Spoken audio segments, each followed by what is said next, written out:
Alguns aqui de vocês aqui eu já conheço, prazer rever os irmãos, alguns outros não, prazer conhecer vocês. Sou Jacemã, Juliane, minha esposa, somos de Salvador, pais de duas meninas, Bianca e Beatriz. Bianca vai fazer 20 agora em janeiro, Beatriz está com 15, 16 anos. Vocês conhecerem um pouco aí, a Deli já falou um pouco, só para vocês conhecerem melhor a gente. Estamos ali em Salvador já há alguns anos, trabalhando como vocês, trabalhando com a igreja ali naquela cidade. Um desafio, como vocês também enfrentam aqui. De forma específica, a gente participa, eu faço parte de um presbitério. Somos em 9 pastores, na verdade éramos 10. Um dos pastores, Paulo Bonfim, tem 3 meses, pode ser março, atualizando. 6 meses que Paulo partiu para estar com o Senhor, está numa condição melhor do que a nossa, de fato. Ele está com o Senhor, mas era um pastor ali com a gente também, tinha 52 anos. Então Paulo partiu para estar com o Senhor, então ficamos 9 pastores, né? E a gente tem trabalhado com a igreja ali, naquela cidade, como a Demi falou, enfrentando esse desafio de fazer discípulos, de pregar o evangelho, de responder as coisas que Deus fala para a gente, né? Por exemplo, hoje a ideia é essa, a gente relembrar coisas que a gente já sabe, certamente vou falar de coisas que os irmãos já sabem, os pastores têm ensinado para vocês, mas é sempre bom relembrar. E desafio maior do que esse, que já é um desafio a gente pegar um dia cheio como esse, sentar aqui à noite para ouvir de novo a palavra de Deus. Deus abençoe vocês por essa disposição. Alguns aí vieram do trabalho, isso é muito bom. Mas desafio maior do que esse é justamente aquilo que a gente cantou, né? Senhor, dá-me um coração disposto a obedecer. Esse é o nosso desafio, porque eu acredito que vocês, como eu, como nós lá em Salvador, estão ricos de palavras, de ouvir, quanta coisa Deus tem falado com a gente. E aí o desafio qual é? Obedecer e andar naquilo que o Senhor está nos falando, né? Então, quando eu pensei nesse tempo aqui com vocês, eu estava mantendo contato com a Demi pelo WhatsApp, e ele me deu a liberdade de falar aquilo que Deus está falando com a gente lá em Salvador. Então eu vou repetir exatamente no assunto que eu tenho falado com os irmãos, e aí eu me refiro aí ao grupo daqueles que, como vocês, estão liderando pessoas, estão pastoreando, né? Estão cuidando de grupos. Então essa palavra que eu vou relembrar para os amados, eu reparti lá em Salvador esses últimos dias, últimos meses na verdade, um grupo parecido com esse. A gente reuniu lá os pastores, os diáconos, os líderes de grupo, para conversar sobre esse assunto. Então eu gostaria que fizéssemos o seguinte, irmãos: eu vou conversando, vou falando, não no ritmo de pregação, conversa. Então, por favor, fiquem livres para me interromper, para perguntar, para colocar. A gente não consegue colocar tudo, né? Mas eu começo animando você, seu coração, com isso que está acontecendo aqui. Paulo escreve aos Filipenses no capítulo 3, não precisa abrir, mas eu gosto sempre de citar, até para mim é bom citar. E ele escreve aos irmãos de Filipenses uma coisa muito interessante. Ele coloca assim: irmãos, para mim não é desgostoso para mim, não me incomoda Paulo escrevendo. Ou seja, ele diz assim: não tenho problema nenhum, escrevendo aos Filipenses, em escrever para vocês as mesmas coisas. Isso é muito interessante, né? Porque a gente está sentando aqui hoje para ouvir o que Deus está falando com a gente ao longo dos anos, vocês vão ver.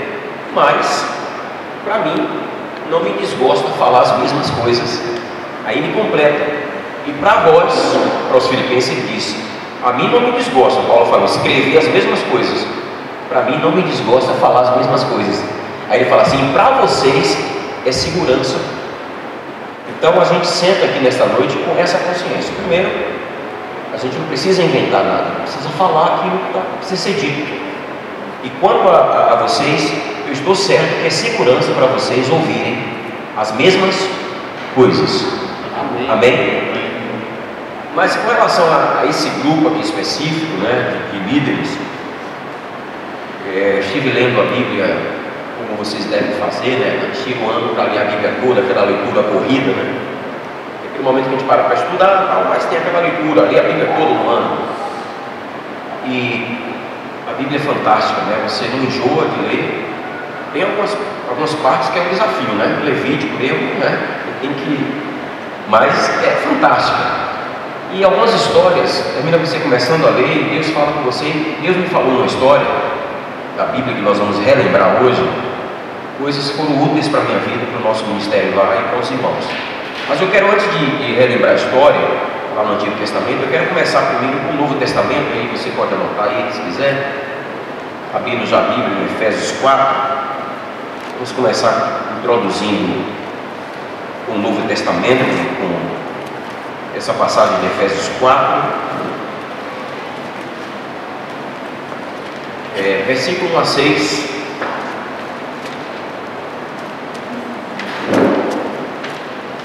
Vocês conhecem bem, vamos repetir aí e a partir daí seguir naquilo que o Espírito Santo vai nos lembrar aqui nesta noite. Rogo-vos, pois, 4, versículo 1 a 6. Rogo-vos, pois, eu, prisioneiro no Senhor, que andeis não de qualquer jeito, mas andem como é digno da vocação com que fostes chamados, com toda longanimidade, humildade, mansidão, suportando-vos uns aos outros, também não de qualquer jeito, suportando-vos uns aos outros em amor, procurando diligentemente guardar a unidade do Espírito no vínculo da paz. Há um só corpo e um só Espírito, como também fostes chamados, em uma só esperança da vossa vocação. Um só Senhor, uma só fé, um só batismo, um só Deus e Pai de todos, o qual é sobre todos, por todos e em todos. A gente começa então por esse texto bem conhecido. Eu aproveito nesse momento então, nessa introdução, para animar a cada um de vocês, e não só animar, mas tomando por base aí o que o apóstolo escreve aqui, animar e desafiar. Eu gostaria de animá-los, com isso que nós acabamos de ler, vamos repetir, e desafiar a cada um de vocês, a todos nós, aqui, basicamente uma coisa que é um desafio, aqui no texto.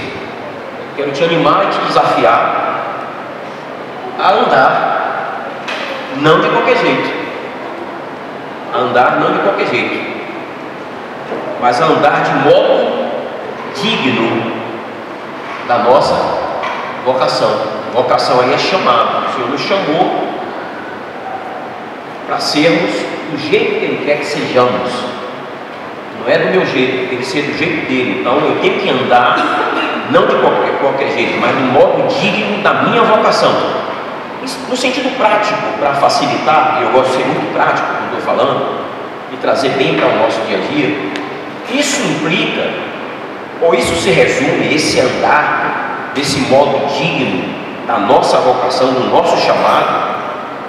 E aí eu quero animá-los nesse sentido e desafiá-los. Isso implica no versículo 2. Mas como é isso, essa semana? Como é que eu posso andar do modo digno da minha vocação, do meu chamado? Fui chamado para andar de que forma? A gente pode resumir isso no versículo 2.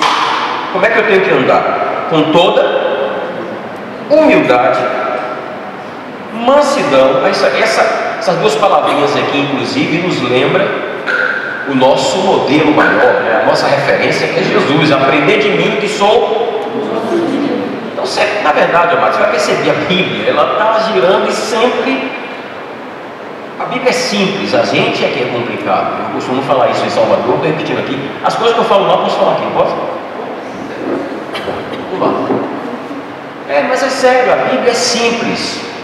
Eu falo lá para os irmãos, a gente é que é complicado, não sei quanto a você, mas eu acho que é lá, é complicado só em Salvador, né? Tem aquele cantor que vocês devem conhecer a música, que ele cantava assim: é fácil demais viver em paz, a gente é que complica tudo. Quem já ouviu essa música? Thales Roberto, quando cantava, né? É uma frase interessante: é fácil demais viver em paz, é fácil demais andar segundo a vocação que a gente foi chamado.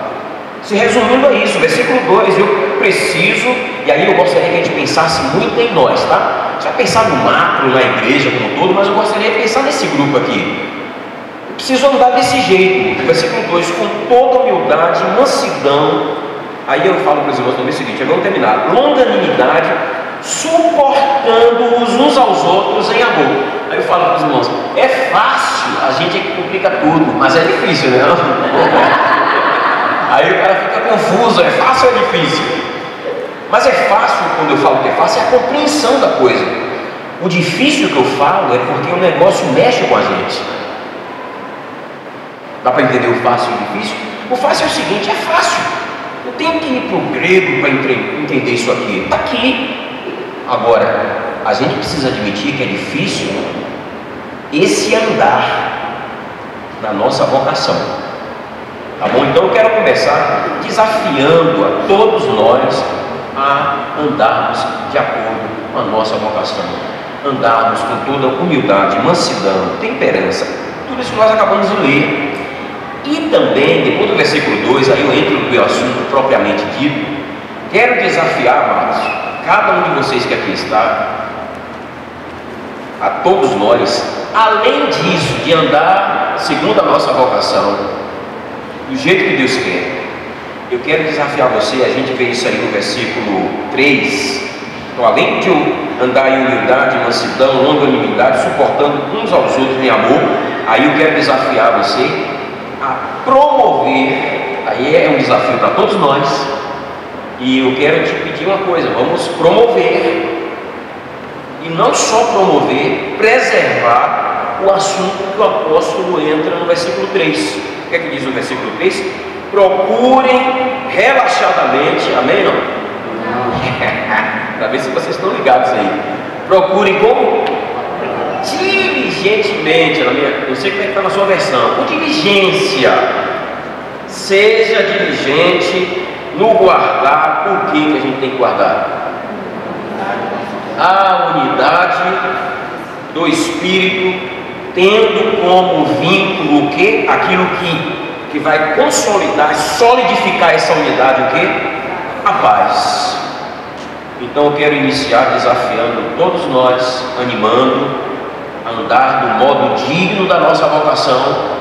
Não basta dizer: eu sou de Jesus, eu sou de Jesus, eu sou de Jesus, eu sou de Jesus. Essa você não conhece também, essa música? Gente, você me perdoe, quem não me conhece não estranha. Eu prego cantando, canto pregando, tá? Então eu estou pregando, vou lembrando da música, eu lembrei dessa aqui agora, que diz assim: eu sou de Jesus. Isso vocês conhecem? Eu sou de Jesus. Não, é porque o cantor é baiano, você chegou aqui. Conhece? Não conhece Lázaro, cantor? É, você chegou. Mas é isso, a gente é de Jesus. Então, como quem é de Jesus de fato, precisamos andar do modo digno dessa afirmação. É um desafio, em humildade, em amor. E aí a coisa vai, como é que eu vou dizer, ampliando. Além disso, você precisa promover, e não só promover, preserve a unidade. Me permito dizer de novo, vamos pensar nesse grupo aqui. Depois você vai entender por quê. Se as coisas acontecem nesse grupo aqui, o resto é por tabela. E a gente vai repetir isso aqui. Agora, queridos, o caminho para promover e preservar essa unidade entre nós. Deixa eu fazer uma pergunta aqui. Simples, mas é interessante. Para ver se é igual a gente lá. Deve ser. Vocês têm situações de conflitos aqui, não? Tem? Na igreja? Oxi.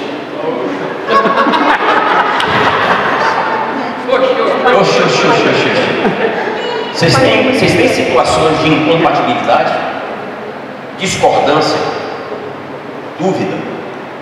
Deixa eu dar uma palavrinha mais pesada aqui. Ciúme. Acho que esse negócio aqui é coisa de Salvador. Vocês estão com a cara assim muito. O que é isso? O que é isso aí? Não, na vida normal como igreja, na vida normal como igreja, na trajetória, como igreja, tem dificuldades? Lá a gente enfrenta situações, até porque nós, gente, né? Você junta gente, né, irmão? Sim. Pois bem, sendo igual a Salvador, a gente tem situações de dificuldade.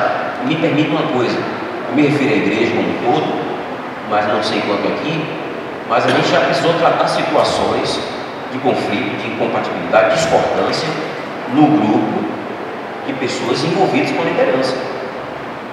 Então não se assuste, lá já aconteceu com a gente, você aqui. Mas tendo dito isso, eu quero animá-los a dizer o seguinte, que o caminho para a gente promover e preservar a unidade entre nós, começando nesse grupo aqui, é um caminho simples e claro. É um caminho simples e claro. O caminho para a gente vencer a incompatibilidade, as discordâncias, os conflitos, as dúvidas, ciúmes, invejas, é um caminho simples. Provérbios capítulo 4, depois de Efésios 4, 1 a 6, vamos para Provérbios capítulo 4. Isso aqui eu estou na introdução do nosso assunto, tá?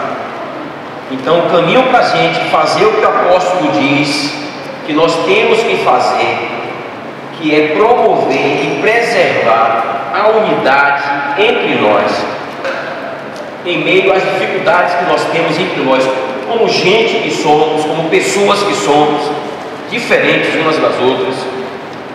Eu quero lembrar para vocês que, e vocês sabem disso, eu só vou lembrar, o caminho é isso que a Provérbios diz no capítulo 4. Aí eu vou pedir ajuda de vocês, quem lê para mim? Versículo 23 a 27 de Provérbios 4. Você vai ver que é fácil o negócio. Sobre tudo que se deve guardar, guarda o teu coração, porque dele procedem as fontes da vida. Desvia de ti a falsidade, da boca e afasta de ti a perversidade dos lábios. Os teus olhos olham à direita, os teus pálpebras diretamente diante de ti. Pondera a vereda dos teus pés e todos os teus caminhos sejam retos. Não declines nem para a direita, retira o teu pé, retira o teu pé. Tá, a gente vai ficar com o versículo 23, que tem uma frase aí bem interessante, e que é algo que é de responsabilidade nossa, nesse desafio dessa caminhada nossa como igreja, uma igreja que deve andar segundo a vocação que foi chamada, com toda humildade, mansidão, longanimidade, suportando o irmão uns aos outros, o caminho, e além disso, promover, guardar, preservar diligentemente a unidade entre nós. Aí eu estou lembrando para os amados nessa introdução que o caminho para isso é simples e aparece no versículo 23, que é o que a gente tem que fazer. Sobre tudo que se deve guardar, a gente deve guardar o quê? Simples, guarda o coração. A gente acabou de cantar. A maioria das músicas que a gente canta, irmãos, maioria não, boa parte das músicas que nós cantamos são verdadeiras orações. Nós acabamos de orar uma mesma oração agora há pouco. Se tu olhares, Senhor, para dentro de mim, isso é oração. Você está orando, nada encontrarás de bom.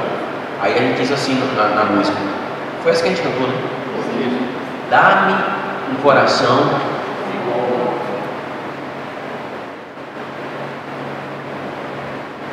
não precisa fazer muita coisa para que a gente possa manter-se na linha reta, andar não de qualquer jeito, mas de maneira, de modo digno da nossa vocação, do nosso chamado. Fomos chamados para sermos santos e, Efésios, irrepreensíveis. Esse é o chamado da gente. Fomos chamados para preservar a unidade entre nós, somos um. Mas como é que faz isso?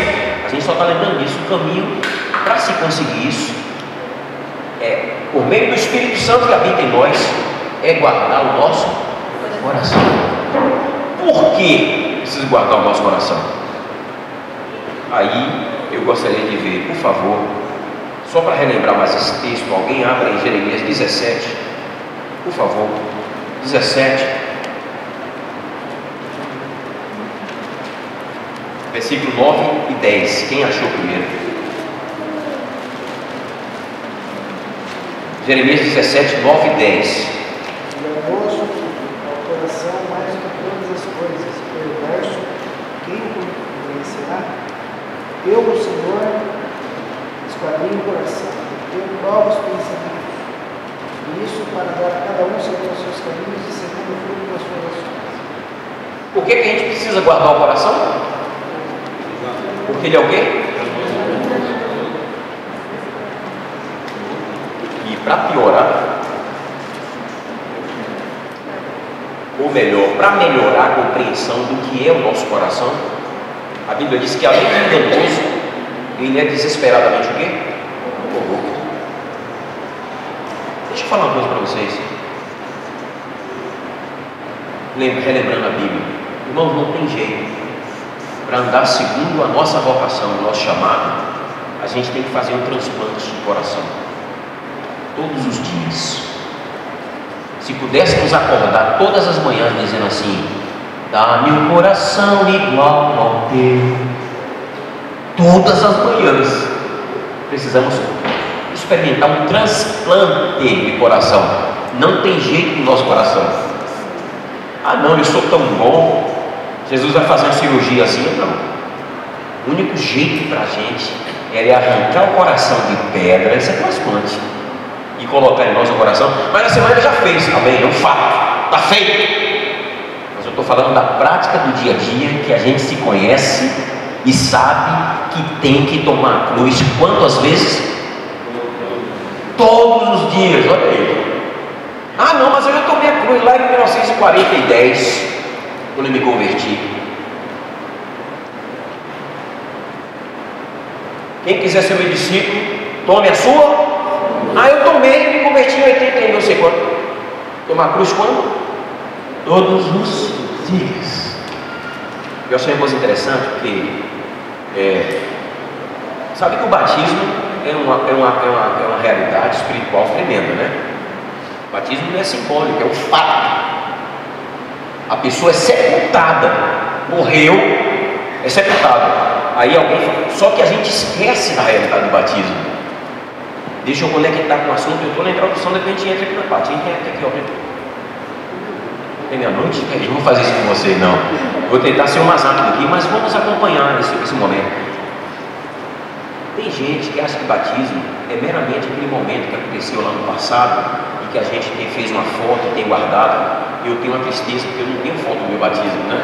Não tem problema você ter foto, tá? Eu não tenho foto, mas é muito mais do que isso, irmãos. O batismo é uma realidade espiritual.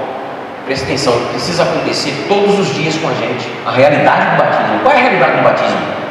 Eu morri e fui o quê? Sepultado. Aí uma vez o irmão usou uma figura interessante.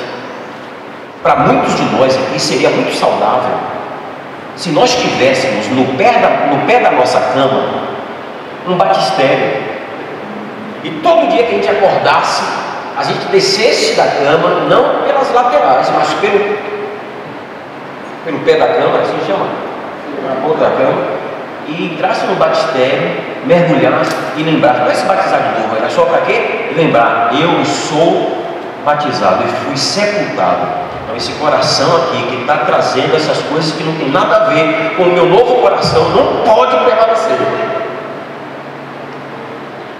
Eu preciso andar da maneira digna da minha vocação. Eu sou santo, filho de Deus, irrepreensível. E fui chamado para preservar com meu irmão a unidade. Então não aceite esse pensamento. Vem pensamento mal na sua cabeça. Deixa eu ver se é igual a gente lá também, né? Ninguém aqui é anjo ainda não, né?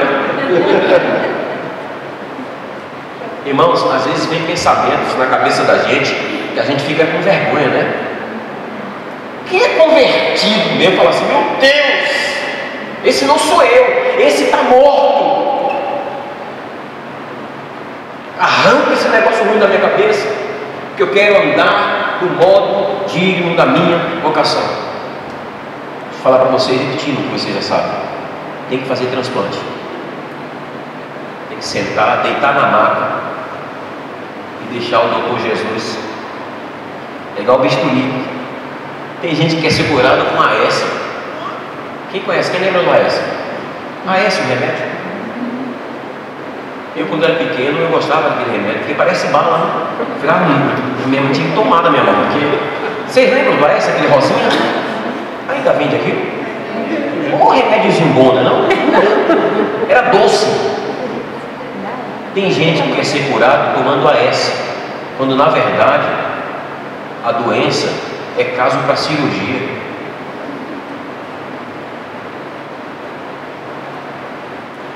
Benzetacil. Quem conhece? Quem fala que já me dá um... Deixa eu avançar aqui então, irmãos. Deixa eu falar uma coisa para vocês. Para andar dessa forma e guardar e preservar a unidade, a gente precisa guardar o nosso coração. Sabe o que significa na prática? É um termo figurado, guardar o coração. Não é guardar, botar na gaveta, não é isso. Guardar o coração é a gente se manter na luz, é andar na luz. Presta atenção. Quem é a luz? Tem um cantor que canta, né? Essa luz, é claro que é Jesus, mas isso não é cristão, não é Roberto Carlos. Ele está falando a verdade. Essa luz só pode ser Jesus, é verdade. Quem é a luz? Não tem como guardar o coração, se não nos mantivermos na luz. Sabe o que é luz? Verdade, transparência, honestidade, verdade, olho no olho. A gente olhar para o irmão olho no olho, e aí vai viver do modo digno da nossa vocação. Deixa eu avançar. Toda divisão, todo problema começa primeiro aonde? No coração. Justamente por isso que ele é corrupto e enganoso. Eu quero relembrar para os amados aqui nesta noite, preste atenção. Eu quero fazer um pedido para vocês, porque isso é responsabilidade nossa, na nossa caminhada. Me permita me referir a esse grupo aqui de líderes, pastores, diáconos, pessoas que estão na linha de frente. É o que a gente tem tentado lá em Salvador, lutado para isso. Eu falei para os irmãos esses últimos dias. Eu quero pedir para vocês uma coisa: vamos nos esforçar. O termo é esse. Essa é uma expressão que aparece muito na Bíblia: esforçai-vos. Vamos nos esforçar, sabe para quê? Para tornar cada vez mais real entre nós. Veja bem, 1 Coríntios 1, versículo 10. Quem pode abrir? Aí um esforço nosso, e é um pedido para cada um de nós aqui nesta noite: esforcemos-nos para tornar cada vez mais real entre nós o que o apóstolo Paulo pede à igreja de Corinto, que é para todas as igrejas da época, e é para todas as igrejas em todo o tempo, em todas as cidades. Igreja no sentido plural, mas me referi às cidades, que é para a igreja de Cristo esse pedido aqui. E aqui, amado, me permita isso, eu quero animá-los a levar a sério esse pedido aqui do apóstolo. 1 Coríntios, versículo 10 do capítulo 1, como é que diz aí? Quem achou? Rogo-vos, porém, irmãos. Olha só, rogo-vos, porém, irmãos, o quê? Pelo nome do nosso Senhor Jesus Cristo, que dá de todos na mesma coisa. Primeiro, segura aí. Irmãos, o apóstolo está falando assim: irmãos, deixa eu pedir um favorzinho para vocês aqui, é isso? Deixa eu pedir uma besteirinha para vocês, é isso não? Ele está usando uma palavra, aqui você vai completar. Esse rogo aí é uma palavra que tem um peso enorme. E o interessante é que o apóstolo, além de usar uma palavra pesada, de fazer um apelo intenso, gente, vamos dar uma olhada nisso aí, que é para a igreja de todos os tempos. rogo-vos, ou seja, eu estou fazendo para vocês, irmãos, um apelo intenso, um pedido. E além de dar esse peso da palavra, é interessante, ler de novo do início, irmão. Olha o que ele fala. Rogo-vos, porém, irmãos, pelo nome de nosso Senhor Jesus. Aí segura aí. Além de rogar, fazer um apelo intenso, ele diz que é em nome de quem? Olha que coisa. Irmãos, eu estou fazendo um apelo para vocês intenso. Isso aqui é sério. Está falando isso aqui, irmãos de Corinto, isso é sério. Eu rogo para vocês. E outra coisa, viu? É em nome do Senhor Jesus Cristo, é o Quírios. Aí vamos prosseguir. Olha pelo que ele está rogando, que isso aqui é para nós. Pode prosseguir. Que digais todos a mesma coisa, e que não haja entre vós dissensões, antes sejais unidos em um mesmo pensamento e em um mesmo parecer. Vocês precisam dizer a mesma coisa, tem o mesmo pensamento, mesmo parecer, mesmo propósito. A igreja de Corinto não estava conseguindo andar assim. Por isso Paulo roga. Eu diria o seguinte, tomando Efésios que a gente iniciou a partir de lá, se a gente não se esforça para andar nisso aqui, em verdade, em luz, tem o mesmo pensamento, o mesmo parecer, cantar é fácil, né? A gente diz assim, como é precioso, irmão, está, coisa bonita, né? Asaf, morra, né? Asaf, assim, andar bem junto a ti, e juntos lá, andarmos, como é que diz o povo? A aliança do Senhor eu tenho com você, não existem mais em meu ser. Tem que cantar mesmo, tá? Até porque é verdade. Agora, na prática, a gente precisa buscar a realidade disso todos os dias. Eu preciso pensar igual a você. É isso aí.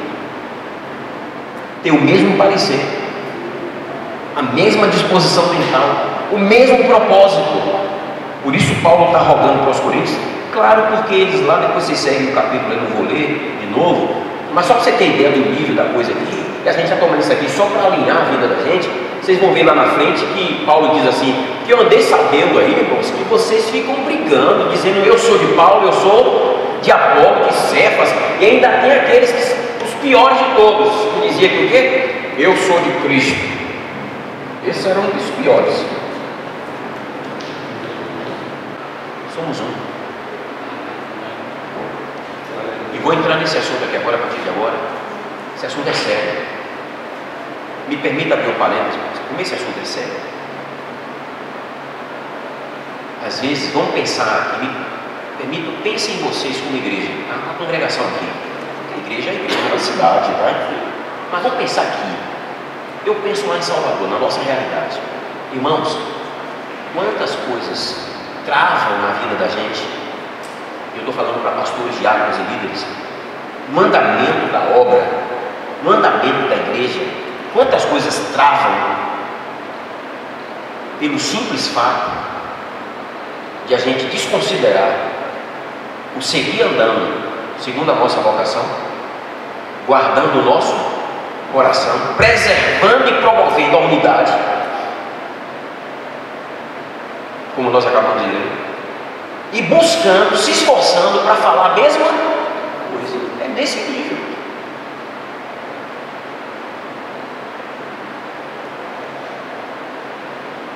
Aí a coisa trava. Fala uma coisa, fala outra. Um propósito, dois propósitos. O que é divisão?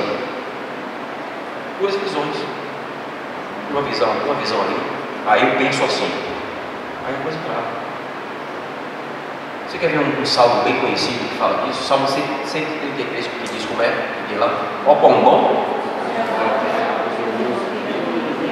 unidade, união, comunhão, pensando a mesma, mas a semana vem cá. Então a gente não pode pensar diferente, pode até pensar diferente, mas tem que ajustar. Porque andarão dois juntos se não estiverem, Amós 3,3, se não estiverem de acordo, tendo o mesmo coração e o mesmo pensamento. Não dá para andar. Aí vamos terminar o Salmo 33, que é interessante. Olha como banho com a palavra é que os irmãos vivem em união. E lá no final ele diz, é como o óleo que desce a barba de Arão, mas lá no final ele fala o seguinte: ali aonde?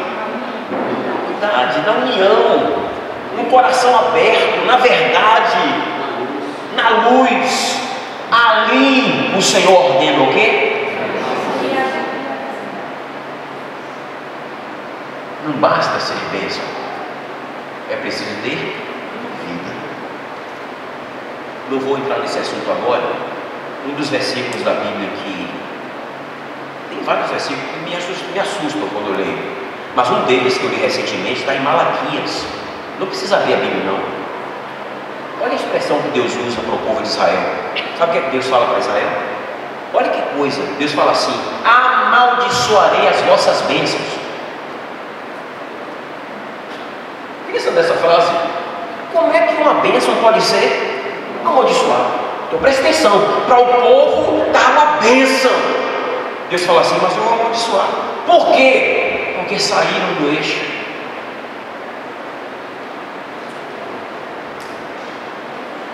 Então, queridos, é preciso ter bênção e vida. E quando é que tem a vida? Quando Deus abençoa a bênção. Você quer ver uma coisa que aparece bem interessante ainda no Novo Testamento, que a gente vai para o Antigo daqui a pouco? Eu vou contar uma história que me chamou muita atenção dentro desse contexto que a gente está conversando.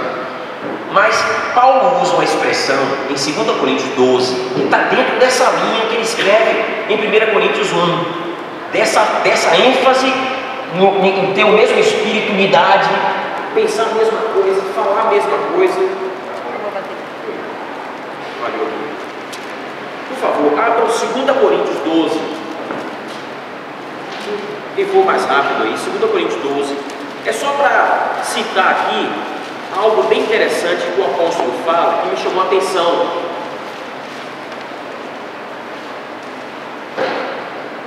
Segunda Coríntios 12. Acaba o nosso tempo, vamos ler o versículo. Vamos a partir do versículo 14.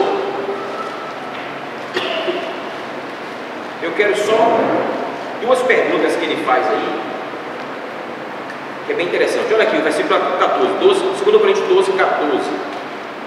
Eis que pela terceira vez, aqui ele está contando o fato aqui, né? Estou pronto a ir ter convosco, e não vos serei pesado, porque não busco o que é vosso, mas sim a vós.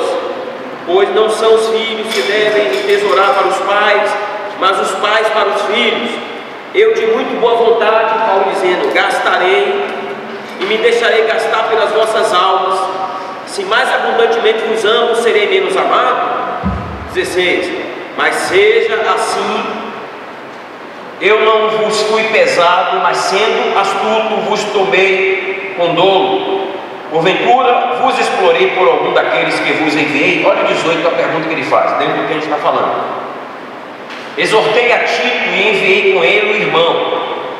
Olha o que ele diz: porventura Tito vos explorou? Agora que vem as duas perguntas. Não andamos porventura com o mesmo espírito? Qual é a próxima pergunta? São essas duas perguntas que me chamam a atenção, está dentro do contexto de andarmos em unidade e andarmos no mesmo espírito, sobre as mesmas pegadas ou pisadas. Amém até aqui? Deixa eu avançar um pouco mais, tendo feito essa introdução aí. Vá lá para Êxodo 24. Eu vou repartir com vocês, dentro desse tema, Êxodo 24. Depois a gente volta para o novo, tá? Vamos para Êxodo 24. E aí me permita eu contar uma história bíblica que está dentro dessa linha que eu estou querendo repartir, que me chamou a atenção, que trouxe algumas advertências para mim e me abençoou. Eu quero abençoar o seu coração com essa história. Êxodo 24, por favor, versículo 12. Depois a gente vai fazendo os comentários aí e me ajudem aí alguns textos, mas eu vou ler esse texto aqui, tá? Mantenha a sua Bíblia em Êxodo aí, que a gente vai ler alguns textos. Versículo 12 de Êxodo 24. Depois disse o Senhor a Moisés: sobe a mim ao monte, Moisés, espera ali. Eu vou te dar as tábuas de pedra e a lei e os mandamentos que tem escrito para você ensinar ao povo de Israel. 13. E levantando-se Moisés com Josué, seu servidor, subiu ao monte de Deus, tendo dito aos anciãos, aparece aí Josué, depois os anciãos, tendo dito aos anciãos o seguinte: esperai-nos aqui, ou seja, aos anciãos, vocês esperam a mim e a Josué aqui, até que a gente volte para vocês. Aí depois ele fala: eis que Arão e Hur vão ficar com vocês. Quem tiver alguma questão, alguma demanda, procurem Arão e Hur. E tendo Moisés subido ao monte, a nuvem cobriu o monte, e a glória do Senhor repousou sobre o monte Sinai, e a nuvem o cobriu por 6 dias, e ao 7º dia, no meio da nuvem, Deus chamou Moisés. Ora, a aparência da glória do Senhor era como um fogo consumidor no cume do monte, aos olhos dos filhos de Israel. Moisés, porém, entrou no meio da nuvem, depois que subiu ao monte, e termina dizendo o seguinte: e Moisés esteve no monte quanto tempo? Preste atenção a isso aqui que Deus me falou dentro desse tema de unidade, e me trouxe algumas lições que eu quero repartir com vocês na linha que eu comecei nessa introdução. O que é que a gente pode ver a partir de agora, que a gente vai ver algumas passagens mais em Êxodo, nessa história? O Antigo Testamento está aqui porque Deus quis que estivesse. Nós não somos daquela linha que acha que o Antigo Testamento não tem nenhuma utilidade. Está aí, e dentre outras coisas, tem histórias interessantes para nos ensinar. Nessa passagem que nós temos aqui, a gente pode ver o exemplo de Moisés, eu citei Josué, que aparece aqui, os anciãos, e depois 2 personagens interessantes, Arão e Hur. Presta atenção, olha essa equipe: Moisés, Josué, os anciãos, Arão e Hur. Desde o Egito, eles eram aqueles que lideravam, atenção, lideravam o povo de Israel. Eles exerciam a liderança sobre o povo. Desde o Egito, eles eram esses que lideravam o povo e conheciam, atenção, conheciam o plano e as leis de Deus para a nação. Muito bem, foi o que nós lemos. Quando Moisés se ausenta, nós acabamos de ler aqui, Deus chama Moisés para ir para o monte, não é isso? Ele vai precisar se ausentar. Moisés esperava, como aquele que estava na frente do povo, o líder entre eles, dentre os líderes. Moisés esperava que esses líderes do povo, na sua ausência, seguissem andando. Aí vamos citar lá que nós citamos no início: seguissem andando do modo digno daquilo para que eles foram chamados, tirados do Egito e direcionados até a Canaã, de acordo com o que Deus queria. Moisés esperava isso daqueles líderes. Moisés esperava, atenção, para a gente conectar com essa história aqui, Moisés, o líder dentre eles, esperava que Josué, que era o seu servidor, que era líder entre o povo, que os anciãos e que Arão e Hur, Moisés esperava que eles preservassem a unidade entre eles. Unidade no sentido daquilo que ele estava passando para o povo, recebido de quem? De Deus. Alguém lê para mim, para a gente ver aí, eu já li, mas eu quero destacar o versículo 14. Quem lê desse texto que eu li, 24, versículo 14, lê para mim de novo. E disse aos anciãos: esperai-nos aqui, até que tornemos a vós. E eis que Arão e Hur ficam convosco. Quem tiver algum negócio se chegará a ele. Segura aí. Vamos ver a história, ver como acontece, depois trazer, aplicar isso para a vida da gente. Então Moisés vira especificamente, percebam, para Arão e Hur e dá para eles uma responsabilidade maior. Josué, você me acompanha. Ele vai subir para o monte, mas Josué fica aí aguardando ele retornar. Os anciãos vão cooperar na liderança do povo. Agora Arão e Hur, vocês têm uma responsabilidade maior. Qual é a responsabilidade? quem tiver alguma questão entre o povo, olha Moisés falando, gente, vamos dizer assim, vamos fazer uma aplicação para a congregação. Gente, eu vou ali, mas quem quiser, quem tiver alguma questão, vocês devem procurar quem? Arão e Hur, presta atenção. Por que Moisés falou aquilo? Moisés sabia o que estava falando. Essa, vamos usar o termo, essa é a minha equipe de liderança. Moisés é um líder escolhido por Deus, junto com Josué, com os anciãos, com Arão e Hur. Moisés sabia que Arão e Hur conheciam a vontade de Deus, presta atenção, e conheciam também o próprio Moisés e aquilo que ele tinha no coração. Você quer ver uma coisa? Vai pensando, vai me acompanhando aí, que isso aí diz respeito a mim e a você. Você quer ver uma coisa? Quando ele diz assim, então, o povo que tiver alguma situação, procure Arão e Hur. Moisés sabia disso. Arão era o que dele? Irmão. E não só isso, viveu juntinho com ele boa parte daquilo que eles viveram no Egito. Arão presenciou a voz de Deus falando com Moisés, viveu junto com ele experiências fantásticas com Moisés. Arão conhecia a vontade de Deus, presta atenção, e o plano de Deus para o povo. Era líder entre o povo. Vamos acompanhar a leitura aí, por favor? Paciência aí para a gente ler alguns versículos. Quer ver uma coisa? Vamos dar uma bisbilhotada aqui nessa questão de Arão. Êxodo 5. Olha o nível de envolvimento desse homem que Moisés deixa como responsável junto com Hur. Capítulo 5 de Êxodo, versículo 1. Só para você ver o nível desse relacionamento. Havia um relacionamento intenso entre Moisés e Arão. Isso está posto aí. Veja o capítulo 5, versículo 1 de Êxodo, o que é que diz aí? Quem lê para mim, versículo 1, capítulo 5? Depois disso, Moisés e Arão foram ver Faraó e declarar: Assim diz o Senhor, o Deus de Israel: Deixe meu povo sair para celebrar uma festa em minha honra no deserto. Quem é o Senhor? Retrucou o Faraó. Até só o versículo 1, é o 2 também, né? Não, mas só o versículo 1, para a gente ver esse detalhezinho aí. Quem foi que foi até Faraó? Moisés e quem? Presta atenção, irmãos, que a gente está falando de nós aqui. Havia um relacionamento entre eles. Arão sabia do projeto, da voz de Deus, daquilo que Moisés tinha no coração, daquilo que Deus desejava para o povo. Então, nem à toa, presta atenção que Moisés fala assim: gente, então eu estou indo ali, já a gente volta para isso. Eu vou, os anciãos estão indo com vocês, Josué vai comigo. Aí dá responsabilidade maior para Arão e Hur e fala assim: qualquer demanda, qualquer situação, vira para o povo e fala o seguinte: pode procurar Arão e Hur. Em outras palavras, sabe o que Moisés está querendo dizer? Que eu sei que eles vão falar para vocês aquilo que eu falaria, porque eles são o que comigo?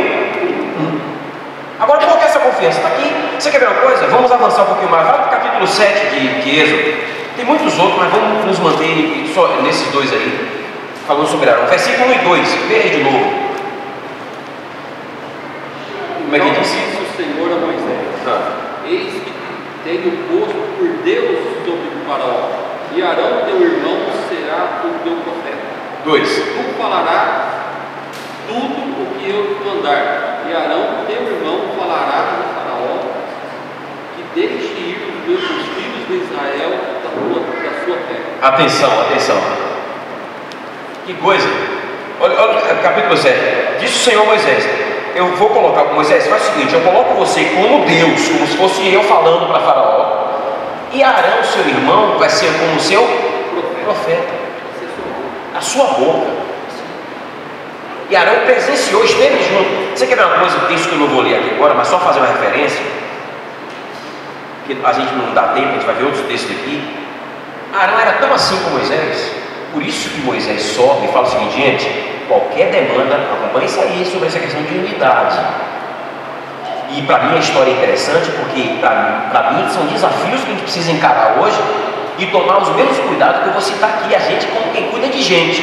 Porque presta atenção, essa equipe de líderes, quem? Moisés, Josué, os anciãos, Arão e Hur, essa equipe estava conduzindo esse povo. E era o povo de quem no Antigo Testamento? De Deus. E Arão não era qualquer um, era alguém perto, que tinha um relacionamento. E deixa eu só dar um detalhe, talvez alguns aqui saibam o seguinte. Então Moisés sabia quem ele estava deixando para o povo procurar. Além disso que nós vimos aqui, que Arão era como se fosse o profeta de Moisés, estava perto. Eu estava pesquisando a vida de Arão e estava vendo o seguinte: Arão era um sujeito ativo naquilo que Deus fez, participante. Quando a gente fala das pragas do Egito, por exemplo, as 10 pragas do Egito estão acompanhadas por 10 milagres, correto? Enfim, eram as pragas que o próprio Deus colocou e o milagre de desaparecer. Quando as pragas sumiram, não sei se vocês já perceberam sobre isso, normalmente a gente associa o milagre da praga a Moisés. Mas vocês sabiam que as 3 primeiras, se eu não me engano, as 4 primeiras, quem foi o sujeito ativo? Arão. Conhecia, sabia das coisas. Você começa com a serpente lá, ele joga a vara e a serpente devora. Por exemplo, quando a água virou sangue, é Arão que toca para ela voltar ao normal. Se eu não me engano, as 3 primeiras, depois eu vou dar uma pesquisada lá. É isso? Só estou dando esse detalhe para você ver que Arão era ativo, presente, junto com Moisés, ouvia, sabia qual era o plano de Deus. Preste atenção nisso aqui, que isso tem a ver com a gente. Como alguém que é ativo, presente, conhece o Senhor, ouve a sua voz, sabe o que Ele quer. Vamos voltar lá atrás. Moisés sabia que Deus queria que Arão e os anciãos sabiam que Deus queria tirar aquele povo do Egito e levar para uma terra prometida. Vamos avançar. Você quer ver uma coisa interessante? Essa aqui me permitam, para citar esses dois que Moisés dá a responsabilidade maior. Quem são os dois? Arão. Você quer ver uma cena? Eles aparecem juntos. Abra a sua Bíblia em Êxodo 17, por favor. Como eu falei para vocês, vamos estudar aqui, vamos depois extrair para a nossa vida alguns princípios importantes. Tenham paciência que eu estou correndo o máximo aqui para a gente terminar, não quero judiar do tempo de vocês, mas acompanhe isso aqui, porque é bênção para a minha vida e eu creio que vai ser para a sua também. Você quer ver uma coisa? Então, quem eram os dois que receberam a responsabilidade maior? Arão? Deixa eu abrir um parênteses. Você recebeu a responsabilidade? Você está falando com você agora. É isso que eu estou querendo dizer, é isso aí. Você está aqui hoje? Você está aqui hoje? Porque, irmãos, nós não somos melhores do que os outros irmãos, não. Mas Deus te diz uma coisa: nós que fomos separados para pastorear pessoas, que é o caso desse grupo aqui, nós recebemos responsabilidades maiores. E certamente alguns de vocês aqui vão receber responsabilidades maiores ainda do que já receberam. Tomara, esse é o desejo do meu coração. Mas vem cá, porque junto com a responsabilidade com relação ao povo vem a responsabilidade nossa de não cometer os erros que esses homens cometeram. Vamos devagar. Mas deixa eu citar de novo essa relação de Moisés com essa equipe de liderança. Josué não quero citar muito, os anciãos não quero se falar de Arão e Hur. Mas você quer ver uma coisa no momento lindo que eles aparecem em unidade? É Êxodo 17, por favor. Êxodo 17, versículo 10 ao 16. Olha que coisa linda. Presta atenção, amado, e vamos aplicando aí na vida da gente, de líderes, de homens que andam em unidade, em aliança, em verdade, no mesmo propósito, com o mesmo alvo. Qual é? Vamos chegar à terra prometida, e estamos juntos. Isso aqui é uma coisa interessante que aconteceu antes desse texto que eu lembro de Êxodo 24, mas eu quero ler essa história, Êxodo 17, 10 a 16, eu vou ler aqui e acompanho.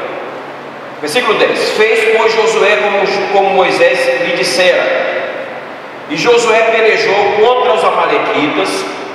Olha aqui, olha a equipe aqui, Josué aparece, pelejou contra os amalequitas, e Moisés, aparece o outro aqui, Moisés, Arão e quem? E Hur subiram ao cume do outeiro. E aconteceu que quando Moisés levantava a mão, prevalecia Israel na batalha, mas quando ele abaixava a mão, prevaleciam os amalequitas, os inimigos. As mãos de Moisés, porém, ficaram cansadas. Olha que coisa. Por isso Porque a mão cansou, o que é que ia acontecer? Ele ia o quê? Baixar a mão, ia perder a batalha. Por isso que a mão dele ficou cansada. Tomaram uma pedra e a puseram debaixo dele e sentou-se nela. Olha quem aparece aqui de novo. Arão e Ur fizeram o quê? Sustentava-lhe as mãos. Olha que coisa linda, irmãos. Que não dá para ler o Antigo Testamento sem ler essas frases. Não dá para ler e não pensar no novo, na aliança que existe entre nós. Olha só, companheiros de ministério. Arão e Ur sustentava-lhe as mãos. Olha que coisa linda. Um de um lado e outro do outro. Assim ficaram as suas mãos firmes até o pôr do sol. Até o versículo 17. Assim Josué prostrou a Amaleque e a seu povo ao fio da espada. Então disse o Senhor a Moisés: escreve isto para a memória do livro e relata aos ouvidos de Josué, que eu hei de riscar totalmente a memória dos amalequitas debaixo do céu. Pelo que Moisés edificou um altar, ao qual chamou Jeová Nissi, o Senhor é a minha bandeira, e disse: porquanto jurou o Senhor que ele fará guerra contra Amaleque de geração. Presta atenção aqui em mim. Antes da gente avançar, olhando essa história e aplicar para nós, aqui está um exemplo fantástico. Isso aconteceu antes dessa história. Um exemplo fantástico dos efeitos da unidade. Nessa história, Josué lá embaixo, na linha de frente, batalhando contra os amalequitas. Moisés cá em cima, levantando a mão, vitória. Cansou, baixava a mão, começava a perder. O que a gente faz agora? Arão e Ur, já sei, bota uma pedra e faz o seguinte: vamos ajudar. Você de um lado, coisa linda. Eu de um lado, você do outro, Arão e Ur. Segura a mão de Moisés, Moisés, Arão e Ur, Josué, vitória na unidade. Perceba isso aí. Nessa história, quando eu estava lendo o Antigo Testamento, a gente pode ler assim: poxa, mas que história sem sentido. O Espírito Santo está falando comigo sobre unidade nisso aqui. E eu assim falando: Deus nos ajuda a entender esse espírito. Porque aqui está um dos efeitos da unidade, onde aparece Moisés, Josué, Arão e Ur.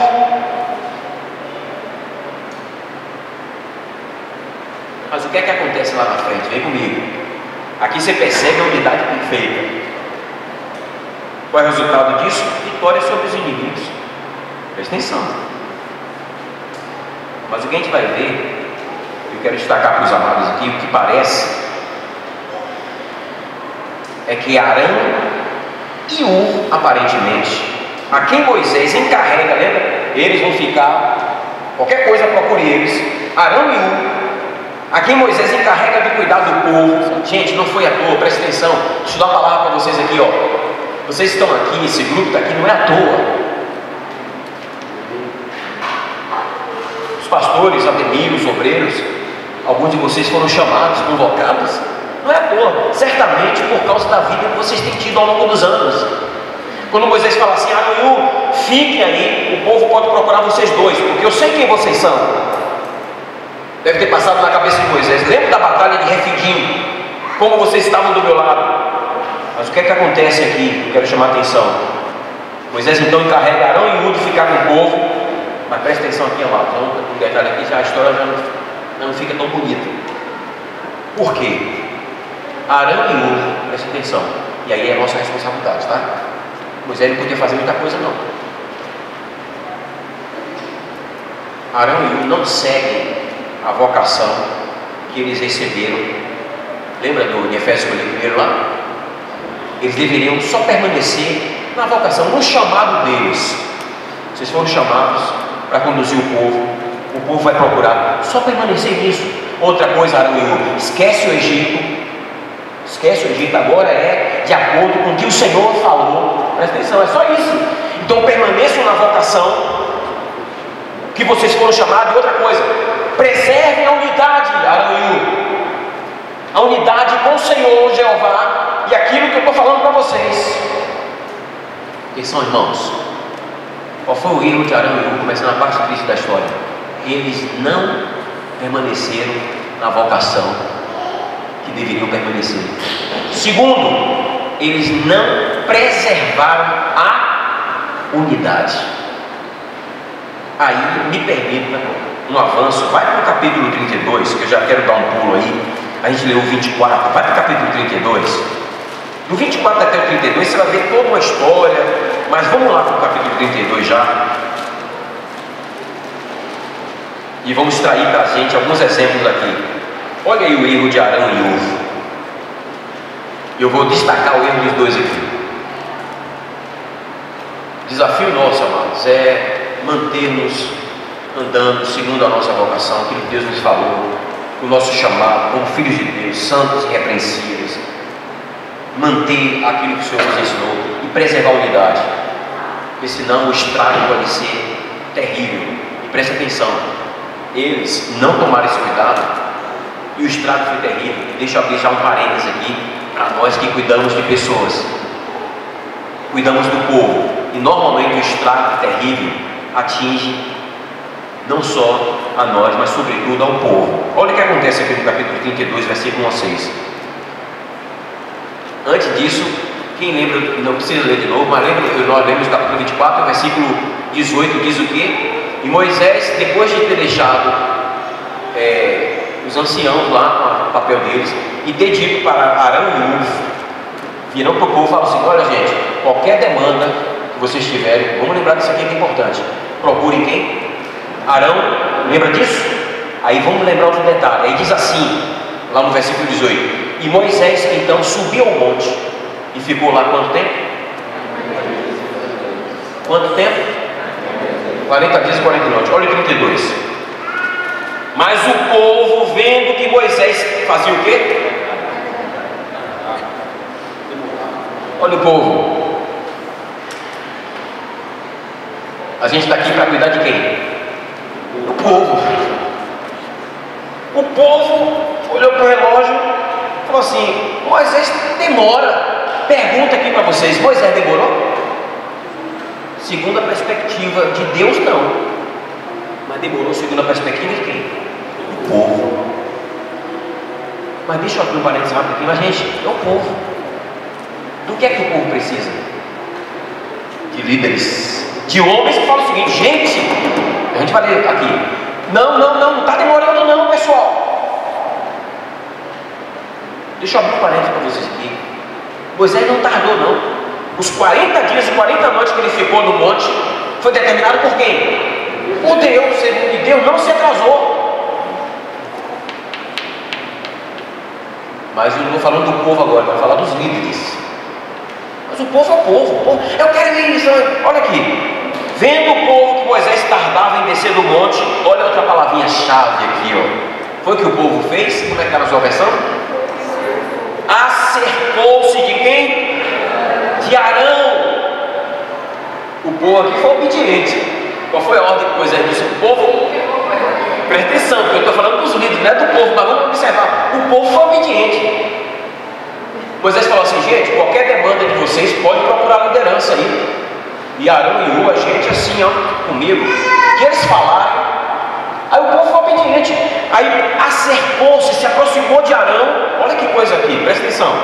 E disseram para Arão: gente do céu, olha aqui. Eles falam para Arão: Arão, levanta-te, faze-nos um Deus. Um D. Sabe onde a cabeça do povo estava? No Egito. Nas velhas práticas. Arão, um dos nossos líderes, vou aqui parafrasear. Eu lembro que Moisés deixou você e Hur. Esse Moisés tarda. Então, por favor, a gente quer um Deus com D minúsculo. Olha que tragédia. Um Deus que vá diante de nós. Porque, olha a frase do povo: porque quanto a esse Moisés, o homem que nos tirou da terra do Egito, nós nem sabemos o que lhe aconteceu a Arão.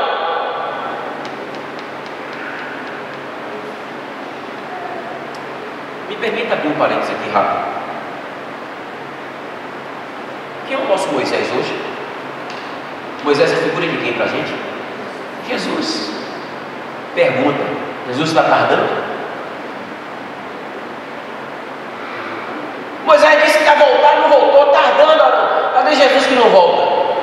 dizendo para você, não está tardando não. E nós, como líderes do povo, precisamos proclamar essa verdade. E virar para um povo que está agoniado e querendo tomar decisões para a sua vida trágicas como essa aqui, e dizer, não gente, Jesus vem.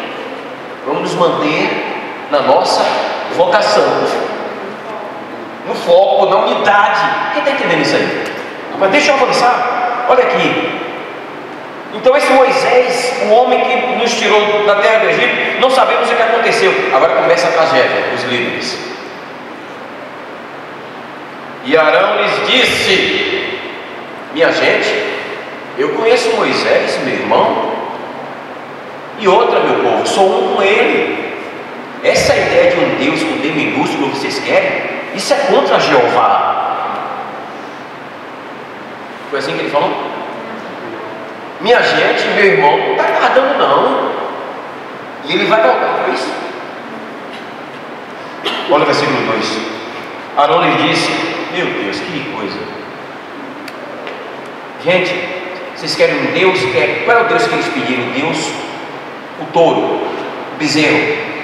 Se eu não me engano, Deus Ápio. O Egito era assim de Deus. Ele queria um touro. Se eu não me engano, o nome do Deus era Deus Ápio, era fertilidade. Aí eles escolheram um, que eram vários deuses. Não, Arão, nós queremos um bezerro, um touro. Meu Deus do céu, olha esse livro falando para nós líderes, presta atenção. Arão fala assim: faz o seguinte, gente, tire os pendentes de ouro que estão nas orelhas das vossas mulheres, dos vossos filhos, das vossas filhas, tragam para mim. Então o povo, tirando os pendentes de ouro que estavam nas suas orelhas, trouxe Arão. Ele os recebeu das suas mãos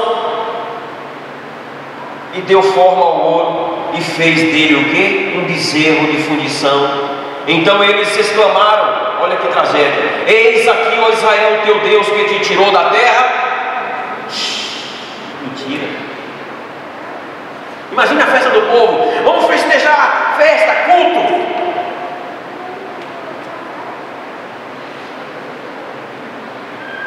Fizeram festa. Deixa eu abrir outro parêntese aqui, deixa eu abrir outro parêntese. Por isso, irmãos, que a gente não deve medir o termômetro da nossa saúde como líderes e como um povo. Não deve medir pelos cultos que a gente faz. Culto é festa, e é bom fazer. A gente faz lá festa,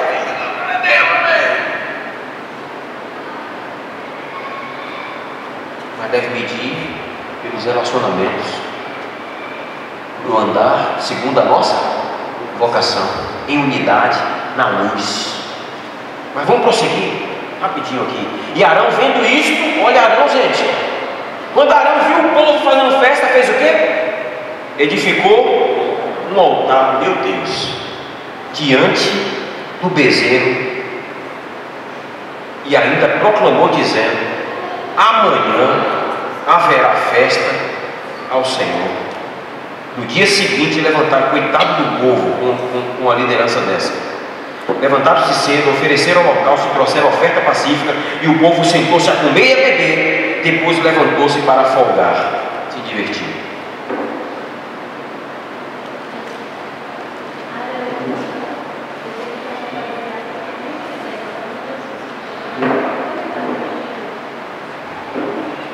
Pergunta interessante. Agora eu não sei nem se ela está perguntando assim: então Arão, isso aqui eu gostaria que a gente aplicasse para a vida da gente, tá? Você está vendo a história? Sim, é bem interessante isso. Ela está falando assim: então Arão estava baseado em Moisés e não em Cristo, em Jeová, em Deus, porque ele se perdeu. É interessante, mas eu até chego a pensar que eu não sei nem se Arão estava baseado em Moisés. Talvez tivesse. Mas será que se ele tivesse baseado em Moisés, ele não manteria o foco?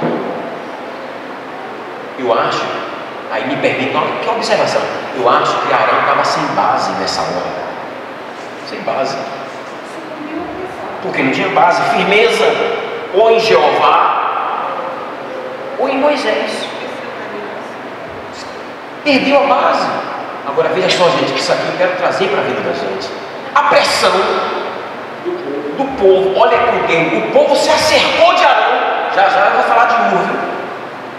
Imagina o povo fazendo que barulho, Moisés morreu, queremos um Deus.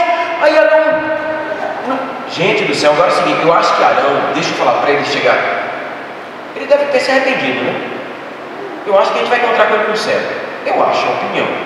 E para ele não chegar lá um dia e falar assim, minha chapa, naquele dia lá em Americana, você estava falando mal de mim, né? Para resolver isso aqui, o Arão, eu não estou falando mal dele. Mas eu acho que ele, gente, não. Aí eu quero trazer para nós, presta atenção, irmãos, é isso que eu quero dividir com vocês. As pressões podem nos levar a ceder princípios. Então, assim, pode ser que estava baseado, não era uma experiência dele, mas, gente, Arão viu a voz de Deus, viu. Arão tocou e a água de sangue virou de novo água, ele viu. E Deus do céu, ele viu. E na hora que o povo precisava de alguém que falasse assim, não, ele veio e se ouviu. Mas aí também pode haver alguma coisa, né? Talvez não tinha um perfil de liderança. Talvez. A gente vai levantar várias questões interessantes. Talvez não tivesse o perfil. O Senhor chamou ele. Mas presta atenção. O Senhor chamou ele. Mas talvez tivesse. Mas é bom levantar uma questão. Mas eu iria mais além. Mas eu diria o seguinte: Rodrigo. David, quem é Rodrigo? Tem dois. Vou escolher. Não, David colocou uma coisa que pode ser considerada. Mas também eu não vejo que ele não é questão de ter perfil de liderança. Eu acho que faltou firmeza de liderança.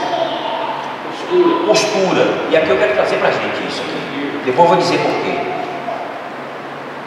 Porque, gente, a gente tem uma luta diária. Presta atenção, a gente que cuida de gente tem uma luta diária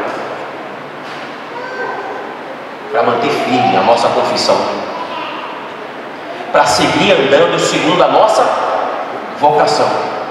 Então eu acredito que Arão tinha perfil, porque primeiro quem chamou foi Deus. Você tem ideia? Não, deixa eu ir além. Arão talvez tivesse características de líder melhor do que quem? Sabia que Moisés não sabia, porque ele não tinha gente para falar com o faraó, que era Arão que chegava, porque Moisés era gado, né? Então talvez, se é que isso é um perfil para líder, mas vou dizer assim, que era responsável pela relações exteriores, né? O ministro da relação exterior, o profeta. Mas aqui é o seguinte, deixa eu pensar uma coisa aqui, deixa eu avançar, porque é interessante. Tem resposta que a gente não vai ter exatamente, mas eu quero aplicar. Quando eu estava vendo isso aqui, eu compartilhei com os irmãos. Irmãos, nós estamos cuidando da noiva de Cristo. Presta atenção, nós estamos cuidando do povo de Deus. Nós estamos conduzindo o povo, vamos usar a linguagem figurada. Nós estamos conduzindo o povo, o seu grupo caseiro, aqueles irmãos ali, são ovelhas que você está conduzindo à terra prometida. Vamos usar a linguagem do Antigo Testamento, conduzindo a Cristo.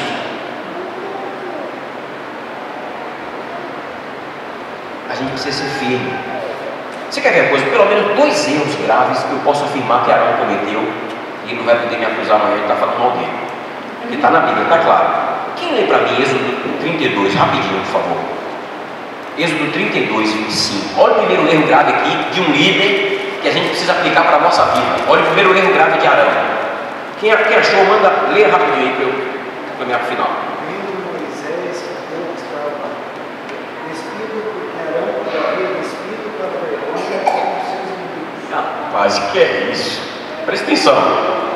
Quando Moisés desce, olha que expressão. Vendo Moisés que o povo estava o quê? Despido. Que é despido? Nu. Aí, quem foi que despiu o povo? Como é que diz sobre isso? Não, gente do céu. Moisés viu e viu que Arão que deixou o povo se despir. Enquanto no Novo Testamento o chamado é para se revestir, Arão deixou o povo que se despir. Primeiro grande erro desse livro. Quer ver outro erro grave que eu quero trazer aqui para nós? 32, Êxodo 32, rapidamente, versículo 21 a 24. Quem achou? 32, 21 a 24. Como é que diz? Depois perguntou Moisés a Arão: Olha só, perguntou Moisés a Arão. A pergunta de Moisés a Arão: por que tu fez este povo porque trouxeste sobre ele tamanho pecado? Respondeu-lhe Arão: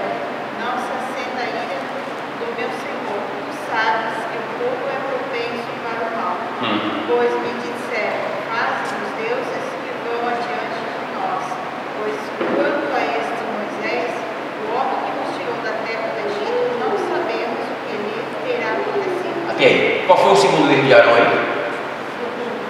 Hein? Isso aí. Que líder fraco. Que oportunidade verá para Moisés? Moisés, meu irmão, me perdoe. Vacilei. Fiquei com medo do povo. Errei. Quero me humilhar. Não. Vira para Moisés. Quero que a gente aplique isso para a vida da gente. E fala o seguinte: ô Moisés, você sabe que o povo é um povo problemático. O povinho esse seu, de Moisés. Nessa hora o povo é seu, né? De Moisés, né? Quando é bênção, esse povo nosso, né? Deixa eu abrir um parênteses aqui. Irmão, aquela ovelha lá, aquela sua ovelha problemática do seu grupo. Mas quando é bênção, aquela bênção, nós estamos fazendo um trabalho bom. Você viu que bênção aquela ovelha? Já viu essa coisa que diz quando o filho é feio, ninguém quer, né?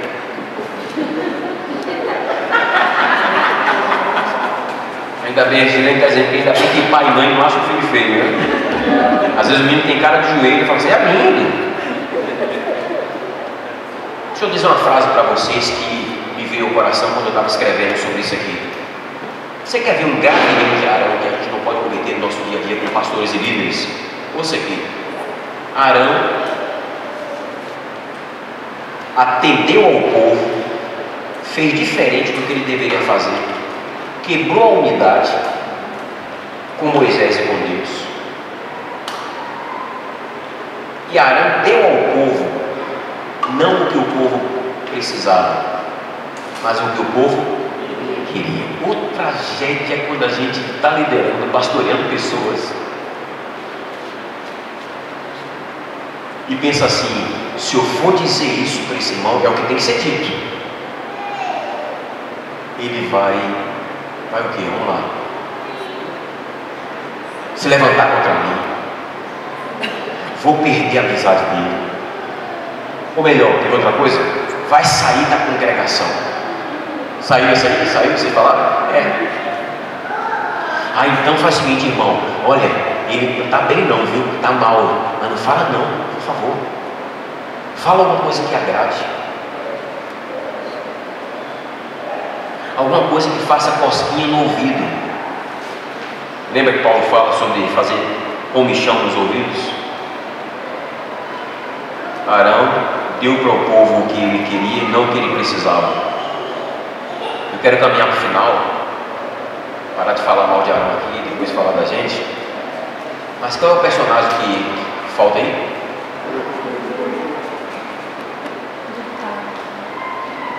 Um ponto de escrever fez a pergunta? É isso aí.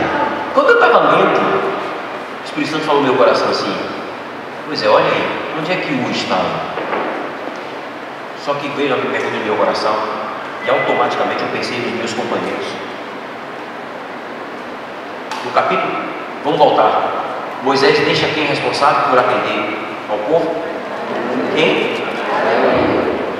E nessa demanda pesada, faz-nos um Deus. O povo se acercou de quem? De Arão. Por que o estava ausente no capítulo 32 e não auxiliou Arão? Moisés tinha deixado os dois para atender o povo. Aí veio a pergunta no meu coração: será que um falhou com a responsabilidade de companheirismo dele nessa hora? Deixa eu abrir um parênteses já aqui. Irmãos, vamos ser companheiros entre nós.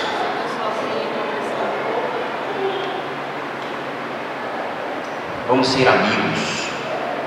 Quem leu aquela matéria da revista Impacto que diz assim: chega de irmãos, eu preciso de amigos. É estranho o título, né? Mas depois você lê, você entende. A gente fica muito no irmão, aquela coisa formal: irmão. Vocês se cumprimentam com a paz aqui? Já viu aquele que fala assim, passeou? O relacionamento é tão superficial que ele não fala assim para o irmão: a paz do Senhor. Ele fala assim: passeou. Aí a pessoa quer falar com ele, já passeou, já foi. Passeou. Aí ele quer um companheiro. É passeou. Então, aqui vocês têm irmão 6 horas? É o irmão passeou, o irmão 6 horas. O máximo é assim, passeou, irmão. O irmão quer falar com você, não, passeou 6 horas por mim aí, irmão. 6 horas por mim, 6 horas por mim. Presta atenção, quando na verdade aquele Arão está precisando de um companheiro. Diga, irmão.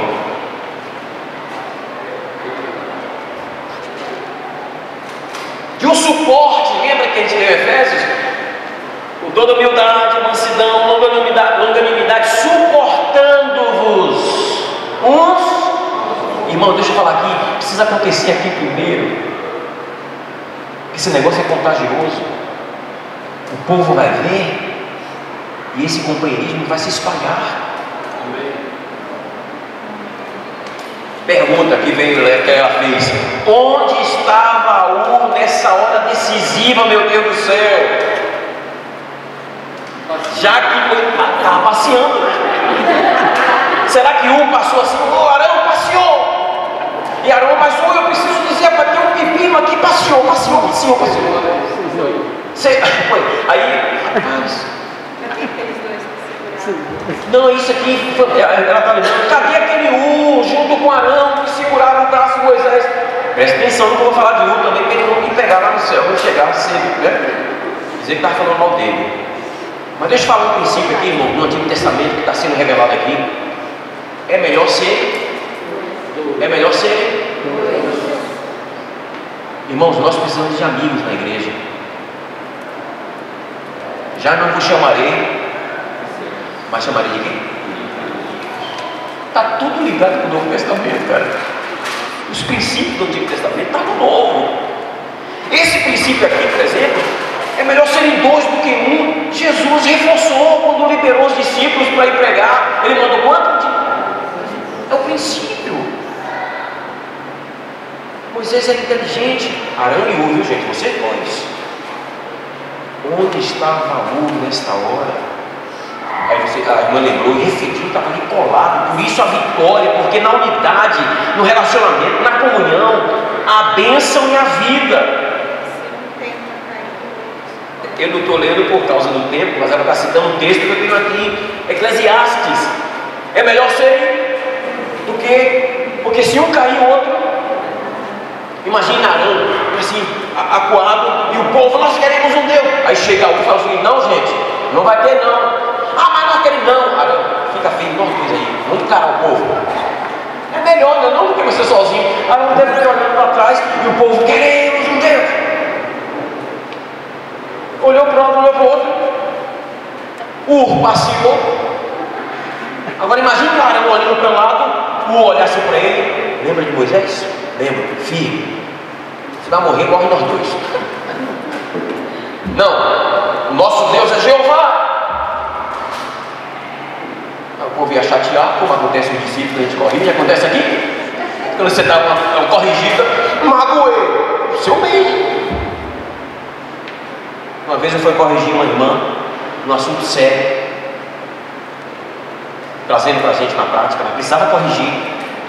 E quando eu fui corrigir, ela falou assim: não vou mais ficar aqui na congregação não, eu vou procurar fulano, que era uma pessoa que reunia em outro lugar.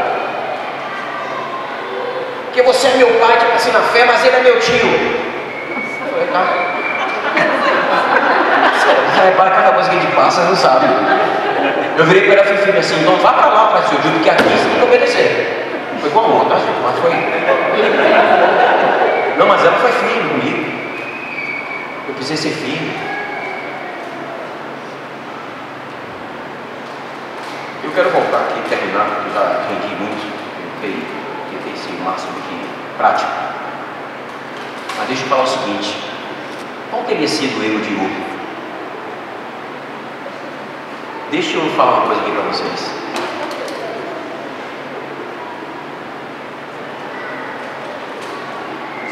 Primeiro erro de U, a primeira opção do erro de U é esse que a gente está tratando. Ele não foi companheiro de Arão. Se é que foi, viu, gente? A Bíblia não deixa claro, né? Mas cadê Ur? Primeiro, tá? Que a Bíblia não deixa claro. Deixa eu dar um detalhe. Ur é um personagem que quase não aparece. Fui pesquisar, não aparece. Mas me veio a pergunta, cadê Ur? A primeira coisa que passou na minha cabeça é o seguinte: ele não foi companheiro de Arão. Que é uma questão negativa. Ur tirou o braço da seringa. E ó. Mas sabe o que eu estava pesquisando? E ouvi uma coisa, estava compartilhando com a Demi hoje à tarde.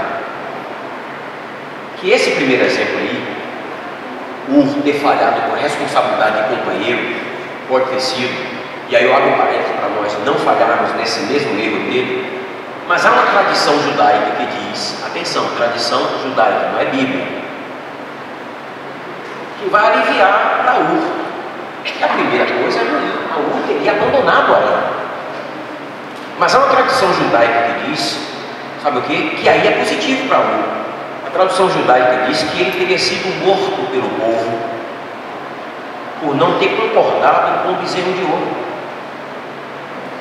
A tradição dizia que ele se posicionou contra a construção do bezerro de ouro, dizendo que seria leal a Jeová e a Moisés. Aí a tradição diz que o povo pegou Ur e tirou o de linha.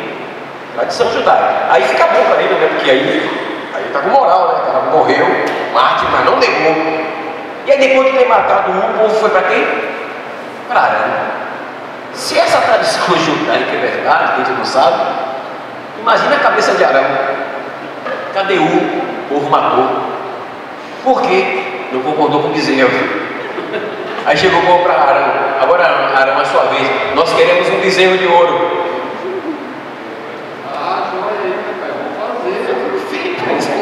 Lembrando que Ur morreu por causa disso. Se foi verdade, se essa tradição judaica é verdade, aí Ur fica bem na fita, porque teria sido fiel a ponto de perder a vida e não concordar com o bezerro de ouro. Eu quero encerrar. Leiam para mim, por favor. Vamos para o Novo Testamento para encerrar. Atos 20. Atos 20. Esse texto é bem conhecido. A gente já ouviu ele várias vezes, inclusive o Jambê lê muito esse texto. Você já deve ter ouvido ele falar, mas eu quero reler esse texto. Um conselho para nós que aqui estamos, para a gente terminar o nosso encontro. 20 e 28 de Atos, por favor. Presta atenção antes de ler o texto. A primeira alternativa é que Ur teria sumiu, falhou com o seu papel de companheiro. Primeira alternativa. E aí a gente abre um parênteses, gente, vamos tomar cuidado para não nos distanciarmos uns dos outros. E aí Atos 20 e 28 ajuda nisso. Pode ler para mim? Como é que diz? Atendei, pois, vós e por todo o rebanho sobre o qual o Espírito Santo vos constituiu bispos para pastoreardes a igreja de Deus, a qual ele comprou com o seu próprio sangue. Só quero a primeira frase aí, aplicando para mim e para você. Quando diz assim, atendei por vós. Primeiro, atendei por vós. Cuidado entre nós. Companheirismo, amizade, verdade, luz, transparência. Amém, irmãos? Amém. Atendei por vós. Aí depois ela leu. E depois pelo rebanho. O povo é depois. Mas é aqui que a gente precisa corrigir o nosso relacionamento. Amém? Na primeira coisa, então, ele teria falado do companheirismo. Na segunda alternativa, se é que foi assim, aí eu quero falar uma frase interessante aqui sobre unidade. Presta atenção. Na segunda alternativa, ele disse que tinha a tradição judaica que Ur teria sido morto porque foi verdadeiro com o povo. Ouça uma frase que eu escrevi que me veio quando estava falando com os irmãos lá sobre isso. A unidade, hoje que eu vou te dizer, a unidade entre nós deve ter por base princípios e valores e não personalidade ou amizade. Vou repetir a frase. Isso para mim foi muito interessante e vou explicar. A gente precisa viver em unidade? Sim ou não? Em aliança? Sim. Agora, ouça o que eu vou te dizer. A base da nossa unidade são os princípios e valores do reino e não personalidades ou amizades. O que é que eu estou falando sobre isso?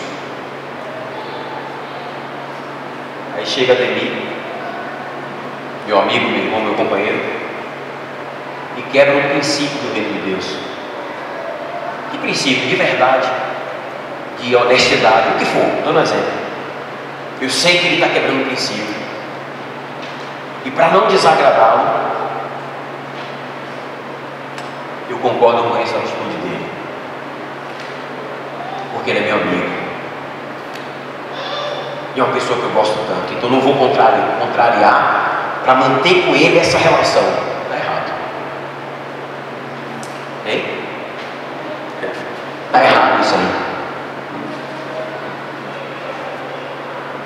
O que deve manter a nossa unidade são os princípios e valores do reino de Deus.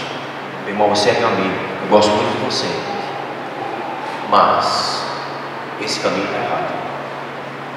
Eu acho que eu estou fazendo uma colocação no casamento, né? Nosso amor não está baseado, não, nosso compromisso não está baseado no nosso amor, mas na nossa aliança. E eu vejo que na igreja a nossa aliança é em Cristo. Isso. Então a minha aliança é com Cristo primeiro, depois com a Fran. Então se a Fran perder o foco dela que é em Cristo também, não é mais forte o nosso relacionamento do que no Senhor eu permanecer na minha posição e dizer talvez não. Isso que você está dizendo. Isso aí. Mas é em Cristo. Isso. O nosso princípio. Isso. Perfeito. Mas eu estou falando isso. Eu estou falando isso porque isso é muito sério. Já lidei com situações, isso aqui é muito sério. Já lidei com situações de pessoas, para não perder a amizade, de um irmão que estava quebrando princípios e valores de Cristo, no reino de Deus, não contrariou a pessoa com a verdade, para manter-se a amizade e a unidade, entre aspas. E aí eu quero chamar todos nós aqui para isso, para esse ponto. Isso não é Deus. Isso, hein? Fica aparente. Ah, o culto foi... Mas o culto é uma bênção. Aí eu estou com um relacionamento errado com meu irmão, ele está no erro, quebrando o princípio do reino de Deus, mas eu passo a mão na cabeça, não corrijo. Só que o culto foi uma bênção, o louvor foi uma bênção, a pregação, a coreografia, a peça, a dramatização, o fogo caiu, Deus veio, céu na terra, mas princípios e valores quebrados. Quem está entendendo isso? Nós é que temos que guardar isso. E isso vai atingir o povo, amém? Eu encerro com o seguinte. Eu quero ler alguns versículos do Novo Testamento para de fato terminar com a oração. Sobre esse ponto, alguém lê para mim, vamos começar eu quero ler os últimos versículos aqui essa noite. Sobre essa questão da unidade que tem por base princípios e valores, não amizade. Levítico 19:17, quem achou pode ler. Outro, eu vou ler os últimos textos, Gálatas 6:1, Levítico 19:17, Gálatas 6:1, Romanos 16:17, 1 Coríntios 5:11 e Mateus 18:15. Eu quero terminar com esses textos. Vou repetir, Levítico 19:17, alguém lê, Gálatas 6:1, alguém lê, Romanos 16:17, alguém lê, 1 Coríntios 5:11, alguém lê e Mateus 18:15. Quem achou Levítico?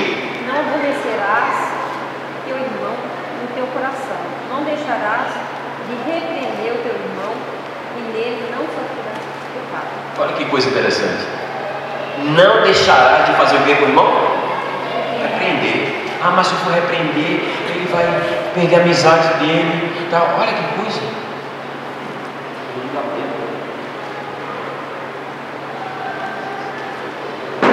Por exemplo, Arão não teria cometido esse erro. Presta atenção, se é verdade a tradição judaica de que ele falou assim, não gente, eu não concordo com esse bezerro, ele repreendeu. Aí, segundo a tradição, não só perdeu a amizade, como perdeu a vida. Será que isso não tem a ver com o que Jesus disse, aquele que não perder a sua vida?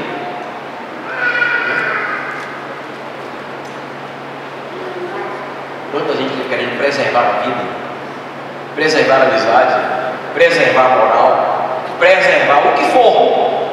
Aí fala assim, aquele que preservar vai perder nessa base. Mas aquele que perder a vida, esse vai encontrar nessa base. Você vai falar. Eu vou falar que precisa falar verdade e amor. Sim. Porque verdade sem amor não é verdade. E amor sem verdade não é amor. É isso aí. E deixa eu voltar aqui para terminar. Isso tem que começar aqui. Lembra que o povo sofreu a consequência do bezerro de ouro? Eu não entrei nesse detalhe, eu quero ler os textos que eu citei, mas presta atenção. Estava conversando com a Demi hoje, e não deu tempo. Deus desce e fala com Moisés, vai lá que o negócio está feio lá embaixo. Eu acho interessante a conversa de Deus com Moisés. Deus fala assim com Moisés, esse seu povo, lembra que Deus fala assim, Moisés vai lá, porque esse seu povo, para mim é uma vergonha. O que é que Moisés fala para Deus? Senhor, esse povo é teu. Vai lá porque eu vou destruir o povo. Não está em Êxodo, mas presta atenção. E Deus fala assim, e Deus queria destruir a quem também? Arão. Não destrói por quê? Moisés intercede por Arão, está em Deuteronômio, não deu tempo de a gente ler. Aí Moisés fala assim, além do povo que eu intercedi, Deus queria destruir Arão, eu intercedi por ele também, porque Arão ia cair fulminado. Mas vamos terminar o texto aqui. Gálatas 6:1, ainda sobre essa linha de andar em verdade. A gente pode até perder a amizade, mas não perde o princípio e o valor do reino de Deus. Aí Gálatas 6:1, como é que diz? Irmãos, se algum homem estiver a ser surpreendido em alguma ofensa, vós que sois espirituais, encaminhai o tal com o espírito de mansidão, olhando por ti mesmo para que não sejas também tentado. Se alguém for pego de uma ofensa, não passa a mãozinha na cabeça não. Você como espiritual vai lá, mas corrija a pessoa. Esse é o reino de Deus. Antepenúltimo versículo, Romanos 16:17. E agora, irmãos, peço que se tome cuidado com aqueles que causam divisões e perturbam a fé, ensinando coisas contrárias aos que vocês aprenderam, e de longe deles. Estudo mais sério, né? Aí já fala daquela pessoa que está causando problema. Ah, mas é meu amigo, eu gosto tanto dele, tão gente boa. Ah, não tem isso não. O princípio é o seguinte, você não pode ter comunhão com esse tipo de gente. Situação mais séria. 1 Coríntios 5:11, penúltimo versículo.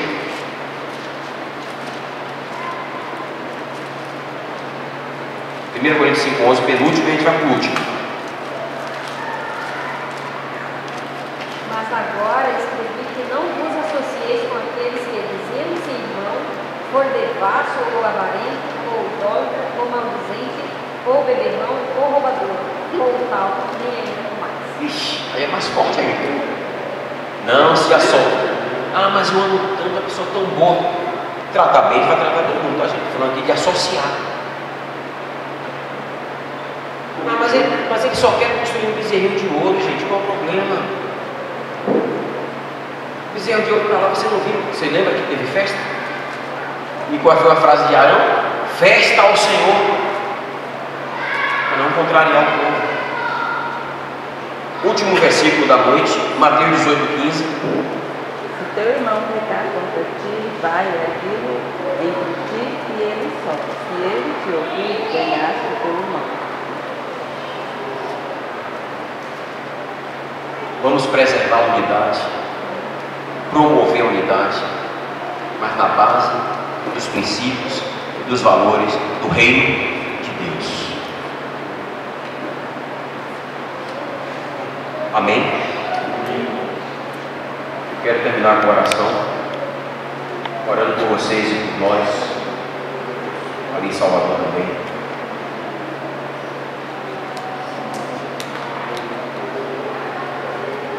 Deixa eu dizer mais uma frase aqui. Quando essa unidade acontece entre os pais, me permito usar esse termo de pais de paternidade, quando essa unidade acontece entre os que lideram os pais, os que estão na linha de frente, os filhos se beneficiam com o efeito disso. O contrário é verdade. A gente viu um exemplo na Bíblia, né? Quando essa unidade não prevalece, os filhos sofrem os efeitos também negativos. O exemplo lá do povo de Israel é claro, mas o contrário é verdade. Quando essa unidade é real, é verdadeira, quando ela acontece, aí Deus ordena a bênção e a bênção e não basta ser bênção, tem que ter bênção e vamos ter cultos abençoados, mas que tenha vida. E a vida está nessa essência de uma vida comprometida com o Senhor e com o seu reino. Podemos orar?